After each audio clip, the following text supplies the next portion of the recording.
Supreme Court rejects a plea to investigate P. Chidambaram in connection with the 2G spectrum scam. Petitioner Subramanian Swamy says he'll now file a review petition. Suzuki Motor Corporation chairman will meet Gujarat Chief Minister Narendra Modi today. Osamu Suzuki is expected to expedite the completion of planned manufacturing facility in Gujarat.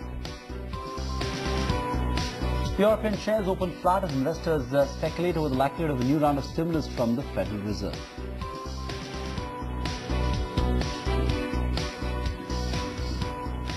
Here with markets at lunch, and this is ET Now.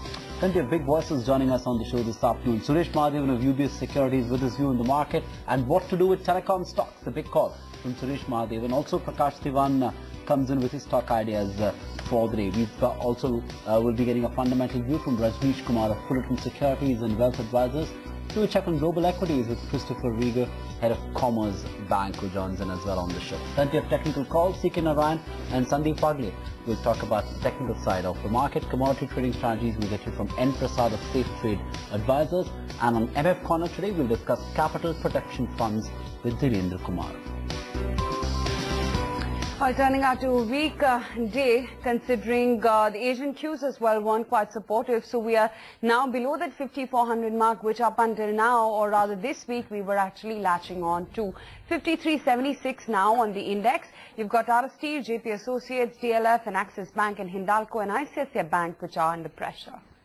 Okay, we're expecting the Finance Minister and the Coal Minister to address a news conference on the CAG report on coal allocation and retort to all the charges made by the opposition. That should start in any moment from now. We'll cut across to that once that begins. But let's get you a big fundamental view to kick off the show as well. One of the best telecom analysts on the street, Suresh Mahadevan, Managing Director of Head of Equities at UBS, expects stock price of Bharti Airtel and Idea Cellular to actually double over the next 3 years. Here's UBS's contra call on telecom. Now, if anyone enters new, be it Reliance, be it Telefonica, be it AT&T, whoever it is, I don't think they have a chance simply because there is huge inertia for people to shift. So that is number one. Second reason why I'm not so worried is I think Reliance today has only TD LTE spectrum, which frankly is still evolving. I mean, there is not even a TD LTE handset today. So I'm not really worried. Does RIL really need to bid for spectrum at 14,000 crores for all India for 1800? I think they are better off acquiring somebody. So that is kind of my view. So I'm not quite worried. I actually think both Bharti and Idea could double from here in the next 3 years. So that is the only reason why investors should look at these names. We have a marginal preference for Idea simply because it's trading at a slightly lower multiple than Bharti on a EV/EBITDA basis. The risk reward in Federal Bank is very attractive. Stock trades at 1.1 time book, almost 14-15% ROE. They can grow. I mean, this company can easily compound at 20% for the next 5 years. And 20% compounding gets you double. And if there is PE re-rating or price to book re-rating, then definitely you get more. So that's why we like Fed. That's it. The Minister for Coal and the Minister for Law and Justice. We also have Secretary Coal here. This media briefing is, if you will agree with me, confined to the CNAG reports that were submitted recently and placed before Parliament, with particular reference to the report on the allocation of coal blocks during a certain period of time. My colleague Shri Jaiswal has held 2 media briefings, and I think he has placed all the facts before the media and in the public domain and has answered every doubt that may have arisen in anyone's mind and has effectively pleaded the government's case. Despite that, we are disappointed that the opposition, especially the BJP, is unwilling to allow Parliament to function and unwilling to discuss the matter on the floor of the House. On behalf of the government, many of us have stated, both on the floor of the House as well as outside, that government is willing to debate and discuss any subject in Parliament, including the CNAG reports. With specific reference to the CNAG report on the coal block allocation, we have said the Prime Minister is willing to make a statement in Parliament, either to initiate a debate or in the course of the debate, and he is fully prepared to answer all questions that may arise out of the statement. Yet the Prime Minister has not been allowed to make a statement, a discussion has not started, and Parliament's business for a whole week has been paralyzed.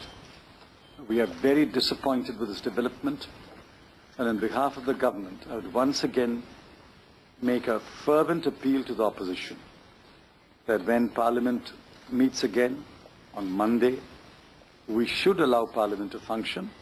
If the first subject they want to raise is a CNAG report with reference to the coal allocation, we are ready, we are willing, and we can debate it as long as they want to debate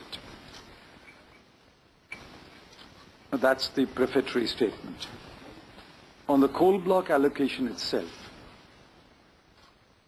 while many sections of the media have carried the correct picture, I'm afraid there are still some sections which are not accurately reporting the facts. I'm not converting this into a technical or legal debate, but I would urge you respectfully to please accurately report the facts. The facts are that this is a policy that has been there for many years, well before 2004. Coal blocks have been allocated by the previous governments as well as by UPA 1 and UPA 2. The procedure, the process has been the same all through these years. UPA did not make any change in policy. It attempted to make a change in policy. That attempt took a certain number of years to fructify. Ultimately, it is the UPA government which succeeded in amending the law. The rules have been framed, and now the bidding documents are under preparation by an expert body. A government which brought about, although after some time, a successful change in policy is blamed for the continuation of a policy that had its origin many years before the UPA came into office.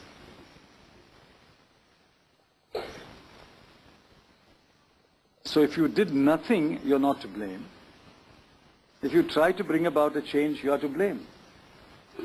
Is that the standard with which we will conduct our public affairs and our politics? Secondly, as Mr. Jaiswal has explained and will explain if necessary again, this presumptive loss, I deeply regret to say,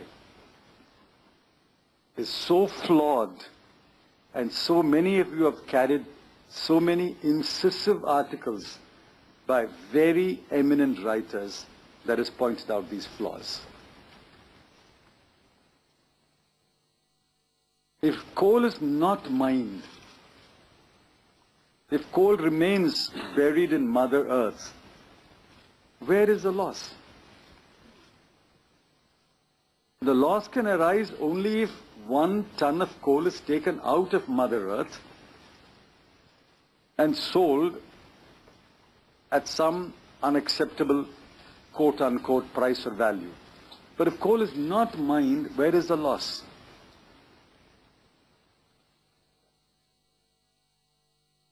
I think thanks to rising prosperity in the country over the last few years, we are all enamored about numbers which run into 6 digits and 9 digits. I would respectfully urge you to report the facts. And if you want any clarification on facts, the Minister is here, the Secretary is here, my distinguished colleague, the Law Minister is here, and we will clarify to the best of our ability. But all these are indeed matters of debate. We are not running away from debate. We are happy to address you, but it is a sad reflection of parliamentary democracy's functioning that we cannot say these things on the floor of the House. We have to create a platform to place these facts in the public domain. My respectful request is, please report the facts accurately. Whatever views you want to say, please say your views. It's a free country. We can have rival views. Let the people judge. But the facts must be reported accurately. With these few words, I will now request the Minister of Coal to say in a very brief form what he has already said in 2 press conferences.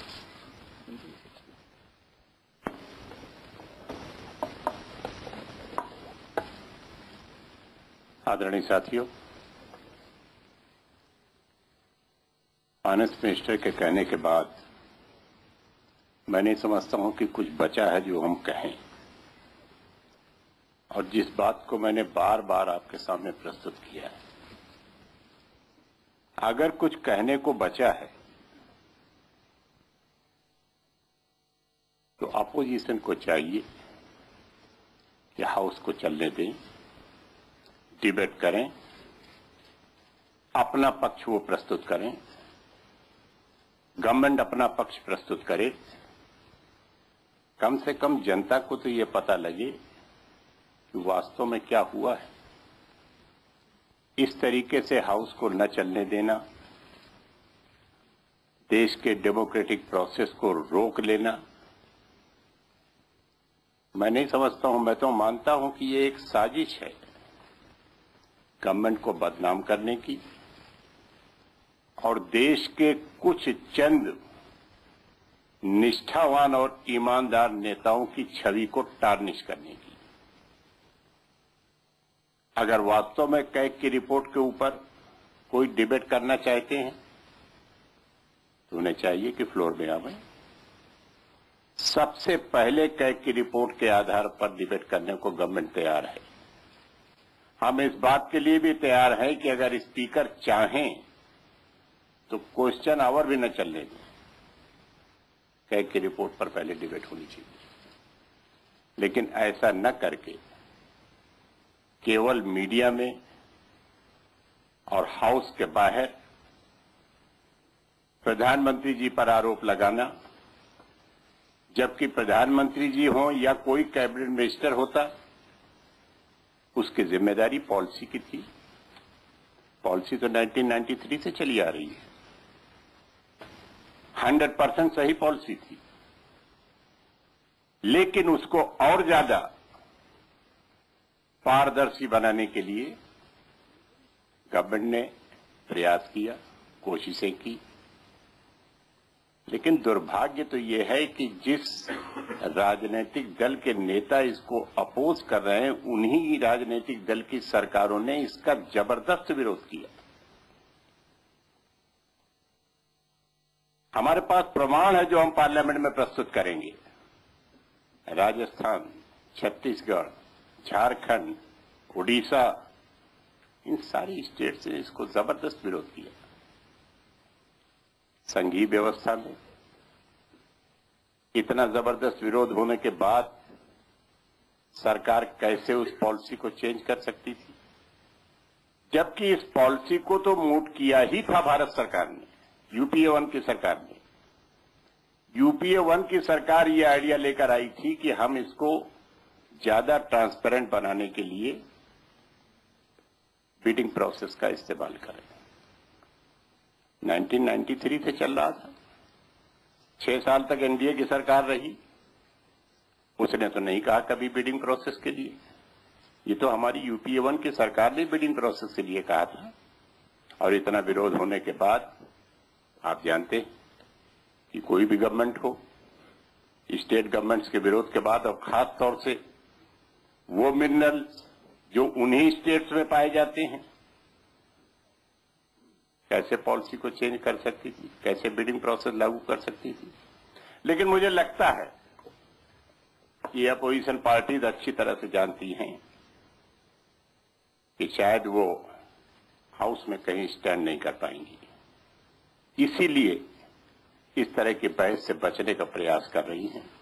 मेरा फिर आपसे अनुरोध है, आपके माध्यम से देश की अपोजिशन पार्टी से अनुरोध है कि उन्हें चाहिए कि वो हाउस में आए, हाउस चलने दें, इस पर